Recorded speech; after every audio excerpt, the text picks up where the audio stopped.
सभी दर्शकों को शोभा किरण का प्यार भरा नमस्कार। आप देख रहे हैं मीडिया पंचायत और मैं लेकर आई हूं हमारा साप्ताहिक कार्यक्रम जो कि आता है हर शुक्रवार रात 9 बजे नवांकुरों का कोना। और आज मेरे साथ जो नवांकुर जुड़े हुए हैं उनका नाम है शुभम शुक्ला उग्र जी, जो कि मूलतः निवासी हैं मोहम्मदी लखीमपुर खीरी के। वो है इलेक्ट्रिकल इंजीनियरिंग द्वितीय वर्ष डिप्लोमा के छात्र। जब वो प्रथम वर्ष में थे तब उन्होंने लिखना शुरू किया था। तो चलिए बहुत सारी रोचक बातें उनके जीवन से जुड़ी, उनके साहित्यिक लेखन के क्षेत्र से जुड़ी जानते हैं उन्हीं की ज़ुबानी। तो शुभम जी, सबसे पहला सवाल मैं आपसे ये करूँगी कि आपके अंदर जो ये साहित्य के प्रति रुझान या रुचि उत्पन्न हुई वो कैसे और कब हुई? आपकी प्रेरणा स्रोत कौन रहे? किसने आपको लिखने की प्रेरणा दी? और साथ ही साथ हमारे दर्शकों को ये भी बताइएगा कि आपके परिवार वालों ने कितना प्रोत्साहित किया आपको इस क्षेत्र में आगे बढ़ने के लिए। नमस्कार मीडिया पंचायत के सभी दर्शकों को मेरा, और शोभा किरण जी का भी, जिन्होंने मुझे यहाँ पर आने का एक गोल्डन चांस दिया। जी, साहित्य जगत में मेरी रुचि बहुत पहले से ही थी और मैं बचपन से ही हिंदी को पढ़ा हूँ और मुझे पढ़ने में अच्छी भी लगती है। और व्याकरण को मैंने बहुत अच्छे से पढ़ा है और कविता लिखना भी सीखा है उसी से ही। और लिखने की प्रेरणा में मेरे दोस्त का एक दोस्त है, उसका बहुत बड़ा हाथ है। मेरे कॉलेज में जहाँ पॉलिटेक्निक में करता हूँ वहाँ पर एक मिस्टर फ्रेशर का फंक्शन हुआ, तो वहाँ पर मुझे कुछ परफॉर्मेंस करना था। तो मैंने वहाँ पर श्रीमान पद्मश्री सुनील जोगी जी की कविताएं वहाँ पर सुनाई और उसके बाद मुझे वहाँ पर मिस्टर फ्रेशर का अवार्ड मिल गया। तो मैंने सभी लोगों को बताया तो सभी लोग बहुत प्रसन्न हुए, आशीर्वाद भी दिया। लेकिन उस दोस्त जिसका नाम दिव्यांशु शुक्ला है, उसको मैंने जब ये बताया तो उसने कहा कि चीटिंग की है तुमने, चोरी की है और दूसरों की कविताएं सुना करके क्रेडिट लिया है। हिम्मत है तो अपने आप कविताएं लिखो और उसको सुनाओ। तो ये बात मेरे को बहुत ही अच्छी लगी और उसने जो ताना मारा था तो वो कामयाब हुआ। मैंने कविता लिखने की कोशिश की और क्योंकि अवार्ड मिलने के बाद मुझे बहुत प्यार मिला, लोगों से सम्मान भी मिला, तो मैंने उसी में पहली कविता ये लिखी कि न जाने आप हमें समझते हैं क्या, मैं तो कुछ भी नहीं। न जाने आप हमें समझते हैं क्या, मैं तो कुछ भी नहीं। जो आपने प्यार दिया मैं उसके काबिल नहीं। आज ये दौर है कल वो दौर था, जहां मैं आज हूं कल वहां कोई और था। आज ये दौर है कल वो दौर था, जहां मैं आज हूं कल वहां कोई और था। यह सिलसिला यूं ही चलता रहे, क्या पता तुम न रहो, क्या पता हम न रहें। क्या पता तुम न रहो, क्या पता हम न रहें। और परिवार में भी प्रोत्साहन मिला, लेकिन उस तरह का माहौल नहीं मिल पाता है। मनी प्रॉब्लम भी रहती है और गांव है तो गांव में उस तरह का माहौल नहीं मिलता है जो कविता के लिए चाहिए होता है। प्रैक्टिस भी नहीं हो पाती है। मैं बदायूं में ही रूम पे रहता हूं और रहने वाला मोहम्मदी लखीमपुर का हूं, तो बदायूं में रूम पे अच्छा हो जाता है लेकिन गांव में नहीं। जी, और कोशिश कर रहा हूं, फिर भी कोशिश अभी जारी है।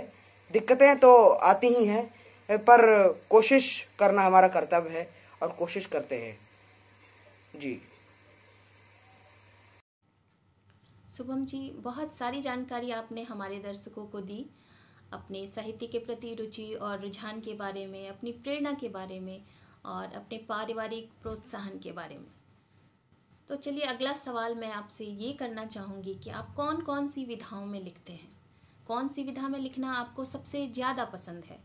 और कोई एक पसंदीदा अपनी रचना हमारे दर्शकों को सुनाइए। जी, मैं वीर रस और श्रृंगार रस की कविताएं लिखता हूँ और फिर जो समाज में घटित होता है फिर उस पर कविताएं भी लिखता हूँ। और वीर और श्रृंगार रस मेरा प्रिय है। श्रृंगार में मैंने मुक्तक बहुत सारे लिखे हुए हैं, कविताएं भी लिखी हुई हैं। तो मैं यहाँ पर एक मुक्तक सुनाऊंगा। खुदा दिल की हकीकत को तुम्हारे सामने लाए, खुदा दिल की हकीकत को तुम्हारे सामने लाए। इबादत है खुदा से अब तुम्हें भी प्यार में लाए। इबादत है खुदा से अब तुम्हें भी प्यार में लाए। हमें तुमसे है इतना प्यार हकीकत है मेरे हमदम। हमें तुमसे है इतना प्यार हकीकत है मेरे हमदम। मैं खोलूं जब अपनी आँखें तू मेरे सामने आए। मैं खोलूं जब अपनी आँखें तू मेरे सामने आए। और वीरस में भी मैंने कविताएं लिखी। अभी निर्भया पे मैंने कविता लिखी, संतों की हत्या पर लिखी, और समाज में घटित होने वाली जो बुराइयां हैं, मैंने एक समाज नाम की कविता लिखी। तो मैंने जो निर्भया पे कविता लिखी थी, मैं यहाँ पर सुनाऊंगा कि हे निर्भया, तुम ये सब कब तक सहोगी? ये तुम्हारे कातिल अब तक जिंदा हैं, तुम्हारे तड़पते शरीर को उन्होंने रौंदा है। कहाँ है तुम्हारे लिए न्याय? ये मांगते मांगते यूं कब तक रोगी? हे निर्भया, तुम ये सब कब तक सहोगी? तुम्हारे जैसी कई निर्भया अभी भी न्याय मांग रही हैं। कैसे हैं वो वकील जो तुम्हारे दोषियों का पक्ष रख रहे हैं? वो शर्मनाक दलीलें कोर्ट रूम में फेंक रहे हैं। क्या उन्हें नहीं पता कि कोई उनकी भी बेटी होगी? हे निर्भया, तुम ये सब कब तक सहोगी? हे निर्भया, तुम ये सब कब तक सहोगी? तो ये कुछ अंश था हे निर्भया नामक कविता का। और मैंने श्रृंगार रस में ही एक और कविता लिखी थी कि मैं राही हूँ उन राहों का जिन पर कांटे उगते हैं। जो इंसान धोखा खाते हैं वही तो इन पर चलते हैं। इतना दर्द नहीं होता है इन राहों पर चलने से। बहुत दर्द होता है यारों किसी से धोखा मिलने से। बहुत दर्द होता है यारों किसी से धोखा मिलने से। तो ये विधा है। मैं श्रृंगार रस और इसी में लिखता हूँ, और लिखने की और भी विधाओं में लिखने की कोशिश करूँगा, लेकिन अभी ये मेरी शुरुआत है तो मैं इन्हीं विधाओं में लिखता हूँ। जी शुभम जी, बहुत ही अच्छी रचना आपने हमारे दर्शकों के सामने रखी, और आप बहुत सारे और भी मुक्तक लिखे, बहुत सारे गीत लिखे। ऐसी हमारी शुभकामनाएं, हमारी पूरी टीम की तरफ से आपको मैं शुभकामनाएं देती हूं। और अगला सवाल अब मैं आपसे ये करना चाहूँगी कि आपकी पत्र पत्रिकाओं में कितनी रचनाएं छप चुकी हैं, और कोई काव्य संग्रह आ चुकी है या आने वाली है, तो उसके बारे में भी आप हमारे दर्शकों को बताइए। जी, पत्र पत्रिकाएं, हाँ, पत्र पत्रिकाएं तो अभी नहीं छपी हुई हैं। फिलहाल मैं एक काव्य संग्रह बनाना चाहता हूँ, और उसका नाम मैंने उग्रलेख रखने का विचार आया है। तो मैं उसको लिखूंगा और उसके बाद उसको प्रकाशित करवाऊंगा, क्योंकि अभी प्रकाशित करने भर नहीं हुआ है, लेकिन वाचिक परंपरा में पढ़ने भर को तो हो चुका है, और मैं उसमें करने की कोशिश कर रहा हूँ, और प्रकाशन के लिए भी कोशिश करूँगा, क्योंकि बस प्रकाशन करने में अब थोड़ा ही वक्त रह गया है। क्योंकि एक संग्रह बनाने भर को मैंने कविताओं का सृजन कर लिया है, तो मैं उसको प्रकाशित करने की कोशिश करूँगा। जी, थोड़े दिनों के बाद मेरा काव्य संग्रह आएगा और मैं उसको प्रकाशित करूँगा। जी, अपने काव्य संग्रह के बारे में आपने जो सोच रखा है, उग्रवाद या उग्रलेख, वो जल्द से जल्द प्रकाशित हो, ऐसी हमारी कामना है। और चलते चलते मैं आपसे ये जानना चाहूँगी कि आप अपने आप को साहित्य जगत में अभी कहाँ देखते हैं? मंजिल के बारे में क्या ख्याल है, और अपने जैसे नवांकुरों के लिए आप क्या संदेश देना चाहेंगे? जी, मैं अपने आप को साहित्य जगत में एक छोटे जुगनू की तरह भी मानता हूँ, जो जलने की कोशिश कर रहा है, और जैसे ही जलेगा प्रकाश उत्पन्न होगा और समाज को उजाला से भर देगा, समाज में उजाला भर देगा। और अभी जलने की कोशिश हो रही है, जुगनू है, धीरे धीरे जल रहे हैं, थोड़े दिनों के बाद हो जाएगा। और अभी मंजिल की तलाश है, सफ़र जारी है। सफ़र तो रास्ता तो चुन लिया है, लेकिन मंजिल अभी पानी है। तो अभी चलना शुरू किया है। और कहते हैं ना कि 2 कदम चले नहीं कि मंजिल की तलाश करने लगे, वो नहीं है, लेकिन कोशिश जारी है। मंजिल तो एक न एक दिन मिलेगी, क्योंकि कोशिश करने वालों को कभी हार नहीं होती। और मेरे ख्याल से कविता और डर एक दूसरे के पूरक नहीं हो सकते। और कविता लिखते समय डरना नहीं चाहिए और हमेशा आगे की ओर बढ़ना चाहिए। जैसा भी हो, कविता डर करके नहीं की जाती है, क्योंकि आपको कविता करने के लिए एक सत्य की आवश्यकता होती है। और सत्य आप जब ही लिखेंगे जब आप डरेंगे नहीं। तो डरना तो नहीं चाहिए। कहते हैं कि जो डर गया वो मर गया, तो डरना तो है ही नहीं, तो मरने की तो बात ही नहीं होती। डरना नहीं है बस, और कविताओं को करना है। जैसी भी कविता हो, समाज को जागृत करने के लिए कविता होनी चाहिए। मैंने एक गीत लिखा हुआ है कि गीत नहीं गाता हूँ मैं सत्ता की लोलुपता में, गीत नहीं गाता हूँ मैं सत्ता की लोलुपता में, बर्बाद नहीं करता हूँ जीवन लोगों की चाटुकारिता में, बर्बाद नहीं करता हूँ जीवन लोगों की चाटुकारिता में।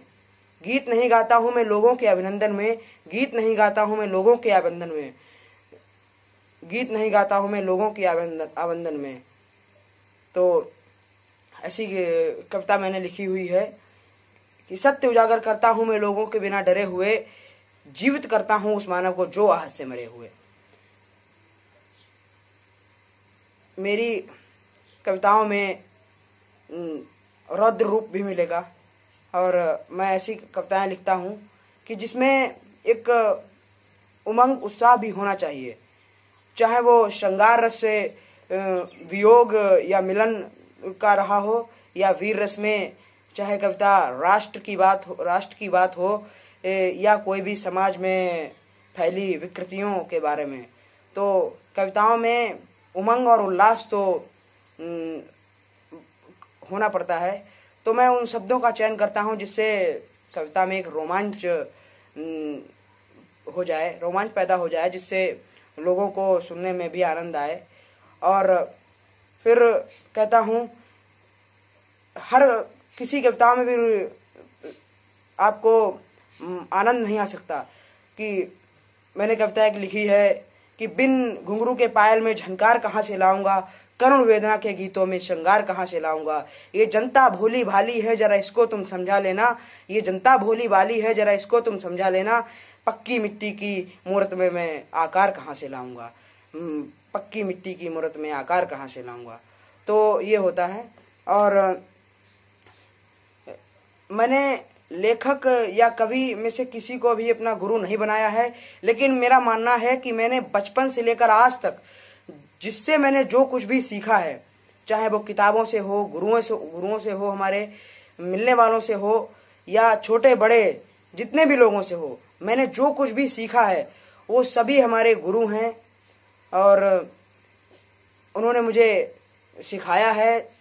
और कई लोगों से मैं मिला हूँ, तो जो लोग मुझे बताते हैं उनसे भी अच्छी जानकारी मिलती है। मैं उन सभी को अपना गुरु मानता हूँ, और सभी मेरे बहुत आदरणीय हैं। और अगर नवांकुरों के लिए कहूँ तो मैं खुद एक नवांकुर हूँ, लेकिन नवांकुर जो होते हैं वो हमारे मित्र ही हैं, साथी हैं। तो मैं उनको कहूँगा कि कविता आप लिखें, जो भी लिखें, लेकिन कविता अच्छे से लिखें और सत्य बात को लेकर लिखें, और किसी के पक्षपात के बिना कविता लिखें। किसी के पक्ष में या किसी एक का गुणगान गा करके नहीं, कविता ऐसी लिखे जो हमेशा गाई जा सके। किसी एक नाम को लेकर के नहीं, किसी व्यक्ति विशेष के लिए नहीं, लेकिन हाँ, जो महापुरुष हैं उनके लिए हम उनका नाम लिख सकते हैं। लेकिन जो वर्तमान में यहाँ पर फैले हुए हैं, जो समाज के लिए हानिकारक हैं, उनका नाम लेकर के कविताएं नहीं, सभी को समावेशित करते हुए कविताओं को लिखने की कोशिश करें। जी, बहुत बहुत धन्यवाद। तो दोस्तों, ये थे शुभम शुक्ला उग्र जी, जो कि थे मोहम्मदी लखीमपुर खीरी से। इन्होंने अपने पारिवारिक जीवन, अपने साहित्यिक जीवन के बारे में बहुत सारी जानकारी हमारे साथ साझा की। इसके लिए इनका बहुत बहुत धन्यवाद करती हूँ, हमारी पूरी टीम, और मैं अपनी ओर से इनके उज्जवल भविष्य की कामना करती हूँ। अगले हफ्ते शुक्रवार रात 9 बजे हम फिर मिलेंगे किसी नए नवांकुर के जीवन के बारे में, साहित्यिक जीवन के बारे में रोचक जानकारियाँ लेकर। तब तक के लिए मुझे दीजिए इजाज़त। आप हमारे साथ इतने देर जुड़े रहे, इसके लिए आप सबका बहुत बहुत धन्यवाद। नमस्कार, शुभ रात्रि।